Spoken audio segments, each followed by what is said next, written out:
평창에서 동계올림픽이 오늘 마지막 폐회식으로 대단원의 막을 내리게 됩니다. 그 중에서 우리 온 국민들을 기쁘게 하고 또 환호하게 하고 함께했던 여러분 운동 경기 가운데 컬링이라는 이야기를 여러분 아십니까? 우리나라 컬링팀이 지금 아마 결승전을 하고 있을 것입니다. 제가 보기에는 우리 교인 중에 한두 명은 안 오셨을 것 같아요. 그래서 결승을 하고 있는 모습을 우리가 알게 됩니다. 이 컬링을 하면서 외신들이 세 단계로 관심을 보였다고 하며, 첫 번째, 관중들에게 관심을 보였다고 합니다. 컬링의 역사가 10년도 채 되지 않는 이 나라가 이렇게 많은 관중들이 와서 또 신나게 응원을 하는 그 매너가 너무나 좋다. 이렇게 보았던 한국 컬링 팀을 두 번째는 실력이 보통이 아니란 말이죠. 이 사람들이 그럼 이름이 뭔가에 관심을 가졌답니다. 이름은 전부 다 김씨로 이루어졌습니다. 그래서 김영미, 그의 친구, 그의 동생, 그의 동생의 친구, 그리고 후보도 김씨요, 감독도 김씨요, 팀 킴이라. 그래서 이름에 관심을 가졌답니다. 한 단계 넘어서 이제는 관중도 아니요, 이름도 아니요, 이 사람의 실력에 관심을 가졌다는 것입니다. 이 단계를 보면 우리의 신앙도 마찬가지입니다. 어디 여러분 관심을 두고 있습니까? 실력에 관심을 두면서 대표팀들에게 묻습니다. 상대팀이 누군지 생각하고 있느냐? 한마디로 아니라는 것입니다. 모두 세계적인 팀이지만은 제 스톤에게만 관심 집중하고 있습니다. 내가 던지는 스톤 이 4대만 내가 집중하고 있습니다.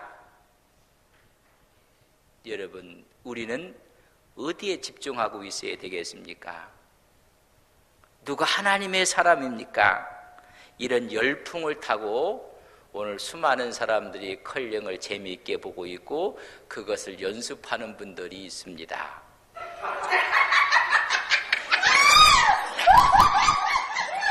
빨리 닦아라! 이리로 오세요! 너 많이 닦아!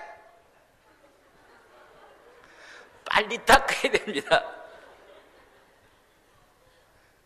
이런 온 사람들의 관심이 여기에 있었습니다.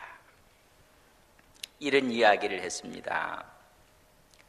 지금 많은 인기가 있는데 인기에 대한 질문을 했더니 우리 선수들은 처음 접하는 질문입니다. 진정한 선수입니다. 세계적인 관심을 끌고 있는데 감독이 하는 말이 그건 저는 모릅니다. 세계적인 관심을 갖고 있는지 인기가 있는지 모릅니다. 오직 여기에만 내가 던지는 스톤에만 관심이 있습니다. 미 월스트리트저널은 이렇게 이야기를 타전을 했습니다. 노로바이러스를 피했더니 컬링 바이러스에 걸렸다. 모두가 컬링병에 걸렸다는 것입니다.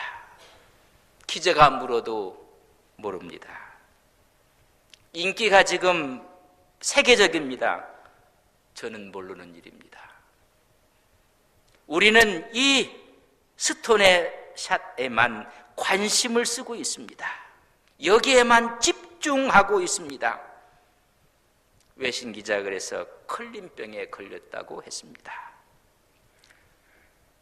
채 10년도 안 되는 컬링 역사에 모두를 컬링병에 걸리게 만들었습니다. 여러분 신앙생활 한 지가 몇 년 되셨습니까? 10년이십니까? 20년이십니까? 아니 나면서부터 50년, 60년 동안 예수를 믿으셨습니까? 여러분 예수병에 걸리셨습니까? 오직 주님을 사랑하는 마음으로 외신이 뭘 하든 인기가 있든 명성이 있든 나는 내 스톤에게만 관심이 있고 이것을 던질 뿐입니다. 우리 신앙의 주님만 바라보 이런 고백이 있는 모두가 예수 성령병 바이러스에 감염된 우리 신앙의 귀한 종들이 되시기를 주님의 이름으로 간절히 바랍니다. 정말 당신은 하나님의 사람입니까? 저는 안동 서부교회 교인입니다. 하나님은 그 대답을 원치 않습니다. 나는 안동 서부교회 직분을 갖고 있는 사람입니다. 하나님은 그걸 원하지 않을 것입니다. 정말 당신이 하나님의 사람입니까? 누구를 위해서 일하고 있습니까? 하나님을 위해서 일하고 있습니까? 아니면 사람을 위해서, 인기를 위해서 일하고 있습니까? 베드로와 요한이 사도행전에 보면 기적이 나타납니다. 3장에 안진뱅이가 일어납니다. 4장에 보면 베드로와 요한이 하나님의 말씀을 전하고 예수의 부활을 전합니다. 예수님을 증거합니다. 관리, 즉 장로님들, 서기관들, 대제사장들이 위협을 합니다. 다시는 예수 부활을 말하지 말라는 것입니다. 예수 십자가를 말하지 말며 부활을 말하지 말며 복음을 전하지 말라 위협을 합니다. 이때 그들은 이렇게 답을 합니다. 하나님 앞에서 너희 말 듣는 것과 하나님 말씀 듣는 것 중에 어느 것이 옳은가 판단하라. 우리는 보고 들은 바를 말하지 아니할 수가 없다. 그들은 진정 하나님의 사람들이었습니다. 하나님의 사람들은 하나님의 말씀을 듣고 그 말씀을 순종합니다. 그것을 오늘 본문 말씀에 보면 순종이 제사보다 낫다. 듣는 것이 수양의 기름보다 낫다고 말씀하고 있습니다. 오늘 본문에 있는 말씀은 하나님의 명령을 받은 사울의 이야기입니다. 그 명령을 받고 그가 순종했는가 순종하지 아니했는가를 오늘 본문은 말씀해 주고 있습니다. 15장 전체를 읽어보면 1절에서 4절에 보면 아멜렉을 진멸하라는 명령이 사무엘을 통해서 사울에게 전달이 됩니다. 모든 것 가축까지 하나님께서 진멸하라는 거룩한 전쟁을 선포했습니다. 13장, 14장은 블레셋 사람들과의 싸움에 대한 기록이었는데 사울은 실패하고 말았습니다. 15장에 다시 아멜렉과의 싸움을 통해서 하나님의 명령이 그에게 떨어졌습니다.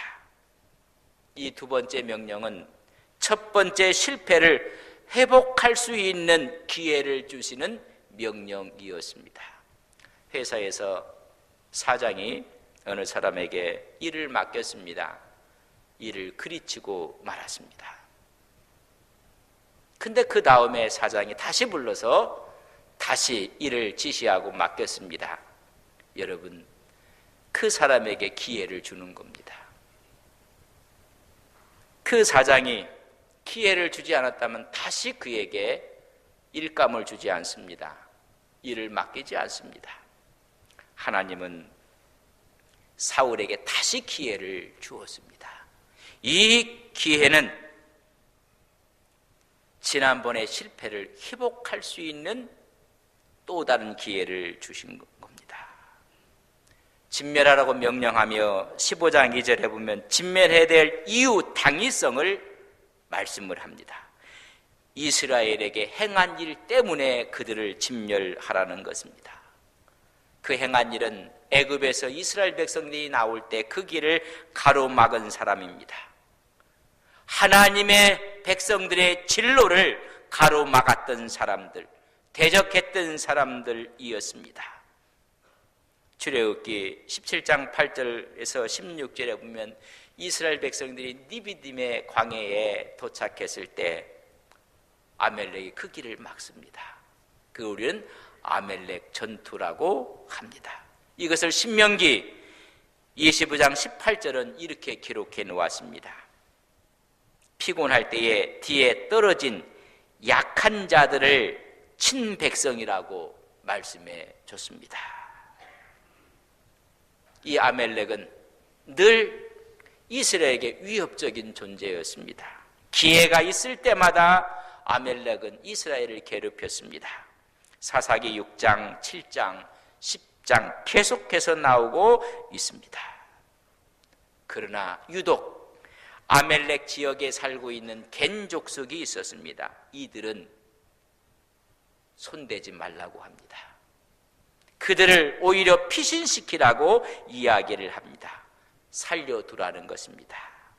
왜냐하면 선행을 베푼 족속입니다. 이스라엘을 한 번도 공격한 적이 없습니다. 겐 족속은 모세 장인의 족속입니다. 이스라엘 백성들이 광야길을 갈 때 가로막았던 나라가 있다면 아멜렉이었고, 그 중에 겐 족속은 오히려 광야길을 인도했던 이스라엘의 눈이 되어 주었던 족속입니다. 광야길에서 하나님 백성들에게 도움을 준 그 백성들은 하나님이 잊지 않고 멸망시키지 말라는 것입니다. 아멜렉과 겐 족속의 이야기는 400년 전의 이야기였습니다. 400년 전에 하나님의 백성의 길을 막았던 아멜렉 족속, 400년 전에 하나님의 백성들의 눈의 역할을 하며 그들을 인도했던 족속, 지금 확연하게 그 결과에 대해서 하나님의 심판을 이야기하고 있습니다. 하나님의 섭리에 따라 나가는 그 구속사의 걸림돌이 됐던 아멜렉 족속은 진멸하라는 것입니다. 그러나 도움을 주었던 겐 족속은 살려두고 건들지 말라는 것입니다. 하나님의 사역을 하고 전도를 하고 주의 일을 할 때 아멜렉처럼 걸림돌이 되는 사람이 있습니다. 또한 겐 족속처럼 도움을 주고 힘을 주고 함께했던 족속이 있습니다. 하나님의 눈은 하나님을 믿는 사람만 보는 것이 아닙니다. 하나님을 믿는 사람을 어떻게 대하는가, 그 사람까지 하나님이 보고 있다는 것을 아셔야 합니다. 우리가 하나님을 믿습니다. 하나님은 나에게 관심이 있고 나를 보십니다. 또한 나를 대하는 그 사람을 하나님이 보고 있다는 것을 오늘 말씀해 주고 있는 것입니다. 아멜렉을 보고 겐 족속을 하나님이 보셨습니다. 그 길을 가로막았던 아멜렉을 진멸하라는 것입니다. 이것이 두 번째 명령이었고 사울의 또 다른 명예를 회복할 수 있는 기회였습니다.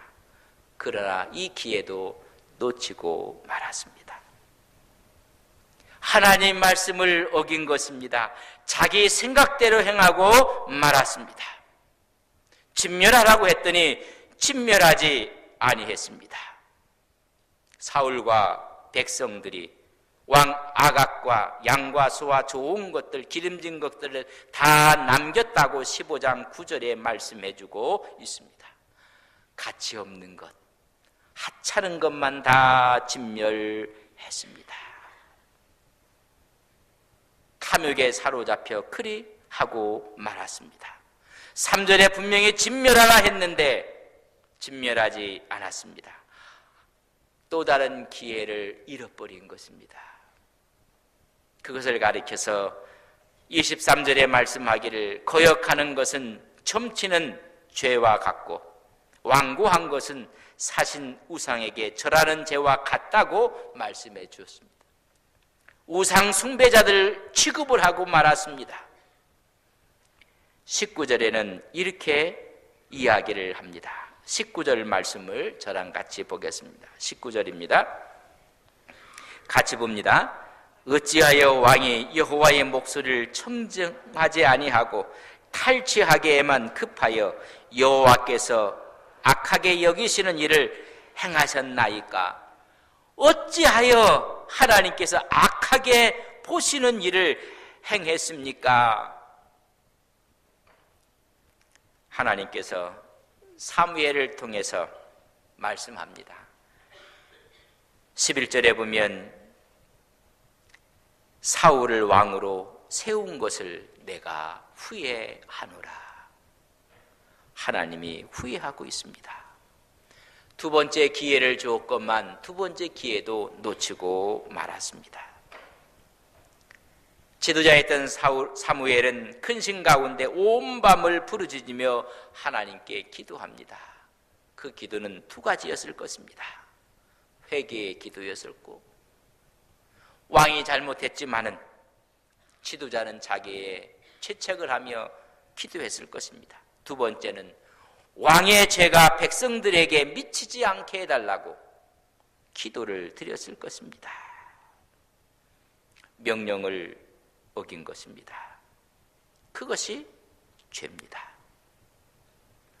두 번째는 변명입니다.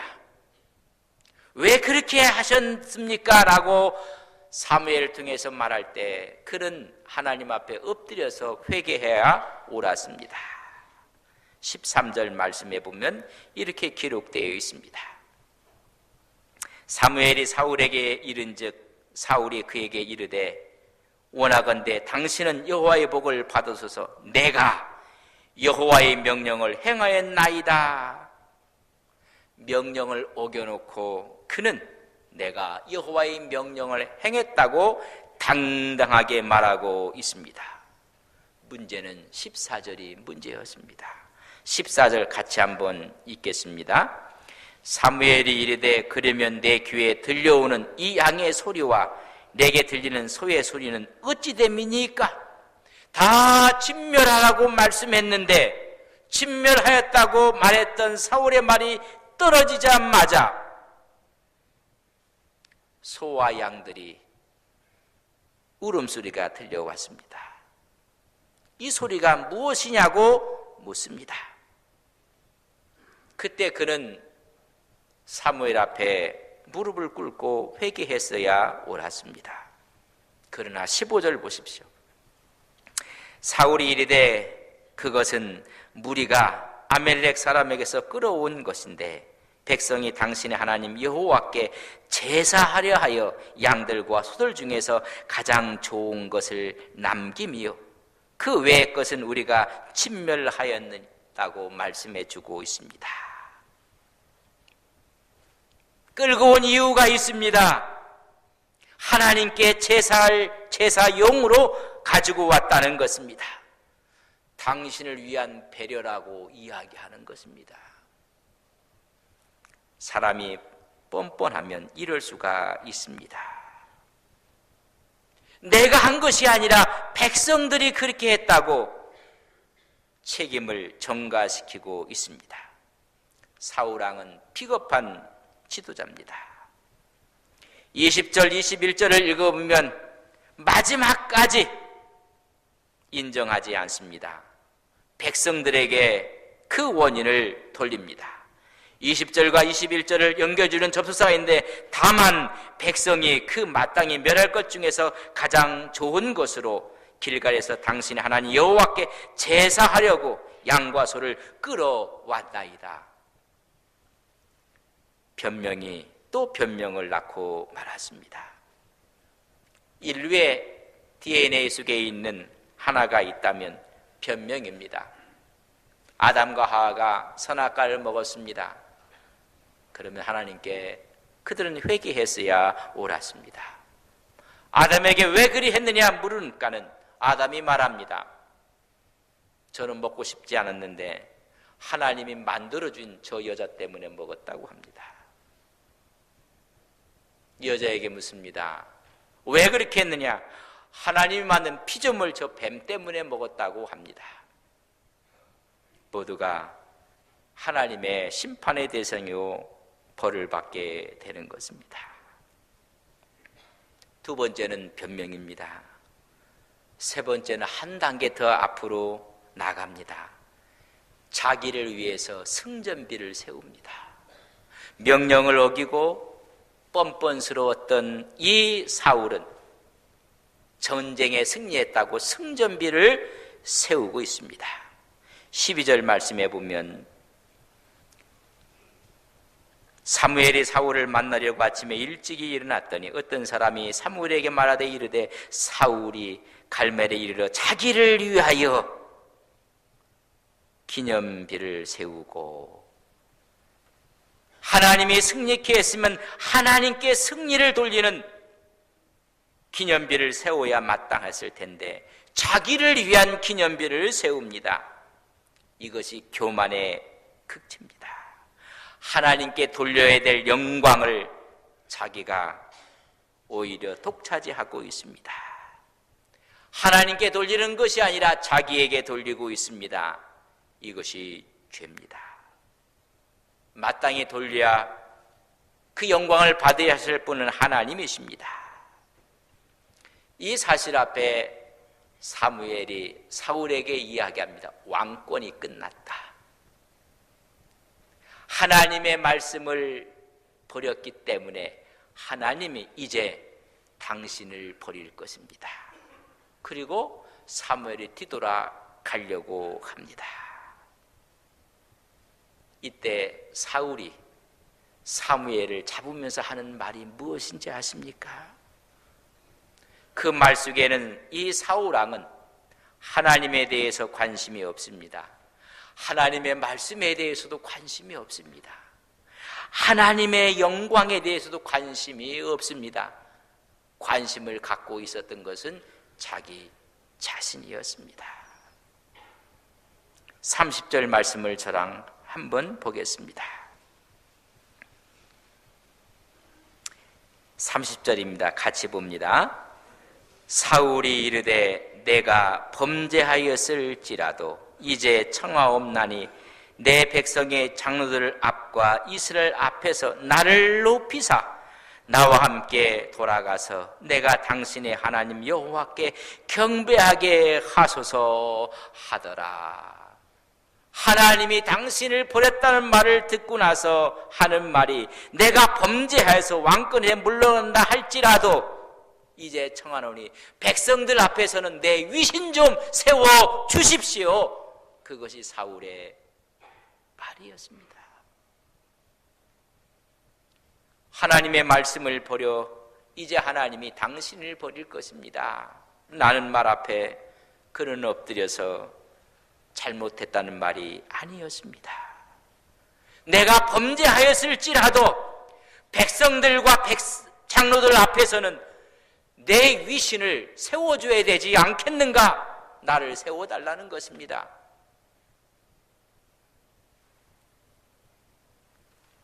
그의 모든 말은 다 거짓이었습니다. 하나님 앞에 진정한 회개는 하나도 없었습니다. 그럼에도 불구하고 나는 이 나라의 왕이 아닙니까? 이 왕권이 건재함을 백성들에게 좀 보여달라는 것입니다. 내 위신 좀 세워달라는 것입니다.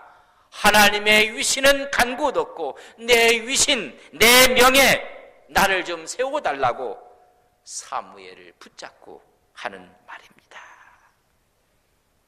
가슴 아픈 이야기입니다. 그때 사무엘이 사울에게 준 말씀이 이런 말씀을 줬습니다. 당신이 왕이 됐을 때 모습을 기억하라, 그런 말입니다. 17절 말씀입니다. 오늘 본문 17절 말씀에 보면 사무엘이 이르되 왕이 스스로 작게 여길 그때에 이스라엘 지파의 머리가 되지 아니하셨나이까? 여호와께서 왕에게 기름을 부어 이스라엘 왕으로 삼으시지 아니하였나이까? 이런 말씀입니다. 어떻게 할 때? 스스로 작게 여길 때, 스스로 겸손할 때. 이제는 겸손은 잃어버리고 교만의 극치를 달리고 있는 사울에게 주는 말입니다. 당신이 이스라엘의 머리가 되고 이스라엘의 왕이 되었을 때는 스스로 작게 여길 때였습니다. 이스라엘 백성들이 왕을 달라고 요구를 합니다. 그때 사무엘이 사울을 지명하여서 세우려고 합니다. 9장 21절에 보면 사울이 깜짝 놀랍니다. 여러 지파 가운데 우리 지파는 가장 작은 지파입니다. 어찌 우리 지파에서 왕이 될 수가 있습니까? 그 지파 가운데 가장 미약한 가족 중에 한 사람입니다. 우리는 왕의 자격이 없는 가족이요 지파라고 이야기를 했습니다. 그러나 하나님의 경륜에 따라서 12지파를 다 모이게 하고 제비를 뽑습니다. 그 제비에 뽑혀지는 사람이 사울인 것을 사울은 미리 사무엘에게 여러분 그 말을 들었습니다. 그 자리에 사울도 갔습니다. 수많은 사람들이 그곳에 있습니다. 제비를 뽑았습니다. 10장 22절에 보면 제비를 뽑았더니 사울이었습니다. 키스의 아들 사울이 왕으로 제비가 뽑혔습니다. 불러도 사울이 어디 있는지 몰라요. 나타나질 않습니다. 묻습니다. 사무엘에게 그가 여기에 왔나이까? 사무엘이 말 그도 여기에 와 있습니다. 그는 어디에 있습니까?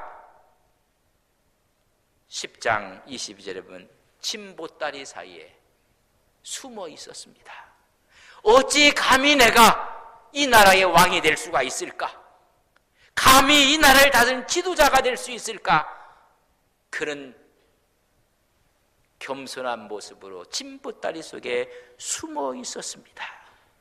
그가 하나님께 설 때, 출발할 때는 그는 하나님의 사람이었습니다. 나 같은 사람이 그 일을 감당할 수 있는 직을 주신다니 그는 진정 하나님의 사람이었습니다. 그렇게 출발했던 사울이 시간이 경과되면서 그에게 힘이 주어지고 그에게 권력이 주어지고 그에게 명예가 주어지면서 그는 변질되기 시작했습니다. 하나님의 사람으로부터 멀어지게 되었습니다. 오늘 이것이 우리 사회의 병폐입니다. 사회의 병폐, 정치의 병폐, 한국 교회의 병폐입니다. 출발은 하나님의 사람이었는데 힘이 주어지면서 우리 목사님이 변했네, 우리 목사님이 대장이 됐네, 우리 목사님이 교주가 됐네.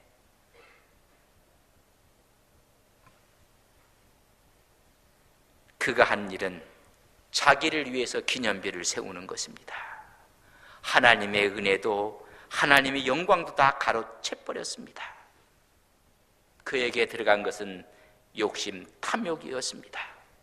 하나님의 명령이 들리지 않습니다. 하나님의 소리가 들리지 않습니다. 바른 소리가 들려오지 않습니다. 하나님의 소리도 들려오지 않습니다. 그러니 순종할 수가 없습니다. 들리지 않습니다. 하나님은 그에게 기회를 준 것입니다. 블레셋 전투에서 실패했던 것을 다시 회복할 수 있는 기회를 주었건만 변명으로 일관하고 말았습니다. 하나님께 드릴 예물입니다. 사무엘 당신을 위한 배려였습니다. 그때 주신 말씀입니다. 순종이 제사보다 낫습니다. 듣는 것이 수양의 기름보다 낫습니다. 그런 책임을 다 전가하는 비겁한 지도자가 되고 말았습니다. 하나님의 사람의 시금석은 순종입니다. 번제의 제사보다, 제사의 의식보다 하나님의 말씀에 순종하는 것입니다. 여러분들은 하나님의 사람이십니까? 오직 하나님만 바라보고 그 주님 앞에 순종하며 나가는 거룩한 믿음의 종들이 되시기를 주님의 이름으로 간절히 바랍니다. 성 프란시스코가 수도 원장으로 있을 때 두 청년이 찾아와서 이곳에서 수도할 수 있도록 허락을 요청을 합니다. 그는 그들에게 그럼 내 지시부터 내 명령부터 지키라고 했습니다. 그들은 예, 그렇게 하겠습니다. 밭에 나가서 배추를 전부 다 거꾸로 심으라고 했습니다. 두 청년이 밭에 나가서 배추를 심는데 이것은 상식에 어긋난 일이다. 내 생각에는, 내 판단에는 배추는 똑바로 심어야 되지 거꾸로 심는 것이 아니다. 그래서 상식에 어긋났다고 해서 바르게 배추를 심었습니다. 한 청년은 내 생각, 내 판단, 또 내 상식에 다 어긋나지만은 말씀했기에 거꾸로 심어놨습니다. 다 일이 끝나고 나서 프란체스코 한 사람은 받아들였고 한 사람은 거부했습니다. 자기 생각, 자기 판단으로 똑바로 배추를 심은 사람은 거부했습니다. 내 상식에 맞지 않고 내 판단에 맞지 않고 다 어긋나는 것 같지만은 그러나 나에게 명령했기에 거꾸로 심은 사람은 체저로 받아들였습니다. 여러분, 무엇을 얘기하고 있습니까? 하나님의 사람은 하나님 말씀에 순종하는 사람입니다. 이 순종을 잊어버린 순간부터 명령이 들려오지 않습니다. 이제는 전부 다가 변명입니다. 그리고 자기 기념비만 세웁니다. 내가 범죄하였을지라도 백성들 앞에서, 사람들 앞에서 내 위신 좀 세워달라고 이야기를 하게 되어지는 모습을 봅니다. 우리는 하나님 앞에서 하나님의 사람으로 출발한 믿음의 종들, 마지막까지 하나님의 사람으로 서 있는 믿음의 거룩한 종들이 되시기를 주님의 이름으로 간절히 축원을 드립니다. 다 함께 일어서시겠습니다. 우리 하나님께 기도합시다. 하나님의 사람이십니까? 출발은 하나님의 사람이었지만은 나도 모르는 사이에 하나님으로부터 멀리 떠나 있는 사람은 아닙니까? 하나님의 말씀보다는 내 생각이, 내 판단이 더 우선시하는 우리의 모습은 아닙니까? 주의 말씀을 펴놓고 하나님 말씀 따라 한 걸음 한 걸음 나가 우리의 신앙을 회복하고 하나님과 동행하는 거룩한 종들 되게 하옵소서. 이 시간 함께 기도하시겠습니다. 아버지 하나님, 하나님, 주님,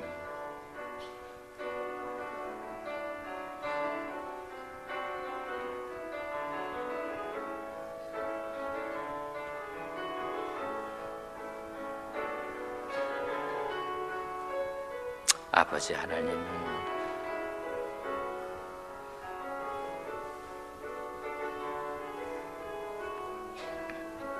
아버지 한번 주시옵소서.